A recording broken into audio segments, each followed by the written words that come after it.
Y a-t-il un avantage à servir Dieu et à obéir à ses commandements, ou bien est-ce sans importance d'être d'un côté ou de l'autre de la grande controverse? La Bible nous dit que Dieu récompense ceux qui le cherchent, avec zèle, Hébreux 11 verset 6. Dans la parabole des talents, Jésus nous parle de la récompense qu'il accordera à ceux qui rendent, augmenter d'un intérêt, les ressources financières qu'ils ont reçues du Père. Dans le règlement des comptes final, ceux qui marchent humblement avec lui et qui ont été fidèles sur peu de choses, il fera régner sur beaucoup de choses. Matthieu 25 verset 21. Ceci signifie-t-il que nous sommes sauvés par nos œuvres? Pas du tout. Tous sont sauvés par la grâce, par le moyen de la foi en Jésus. Le salut est un don de Dieu et peut être reçu par la foi lorsque nous n'avons rien de bon à offrir. Mais, après avoir été sauvés, par l'œuvre du Saint-Esprit demeurant en nous, nous avons été créés en Jésus-Christ pour des œuvres bonnes que Dieu a préparées d'avance afin que nous les pratiquions. Éphésiens 2 versets 8 à 10. Nous sommes sauvés par la foi, mais récompensés d'après nos œuvres. Les bonnes œuvres sont la preuve du travail intérieur du Saint-Esprit en nous. Mais alors, pourquoi semble-t-il parfois que les méchants jouissent de la prospérité pendant que les justes souffrent?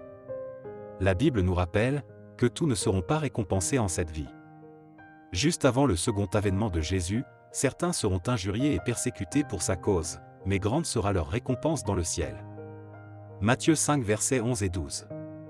D'autres, pour la cause de Dieu, accepteront la perte de leurs biens, ou même mourront martyrs, sachant qu'ils ont au ciel des richesses meilleures, et qui durent toujours. Hébreux 10 verset 34. Le Seigneur nous assure que nous verrons de nouveau la différence entre le juste et le méchant, entre celui qui sert Dieu et celui qui ne le sert pas. Malachie 3 verset 18. À ceux qui lui obéissent et qui gardent son alliance, il fait cette promesse: vous m'appartiendrez personnellement, parmi tous les peuples. Exode 19 verset 5.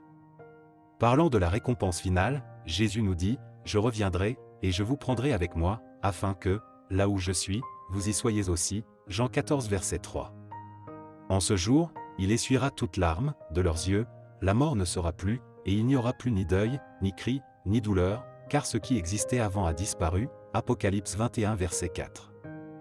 Je viens bientôt, nous dit Jésus, et j'apporte avec moi ma récompense, pour traiter chacun conformément à son œuvre. Apocalypse 22 verset 12. Tandis que nous nous préparons pour ce moment, étudions la Bible chaque jour, et apprenons en davantage sur les récompenses de la fidélité.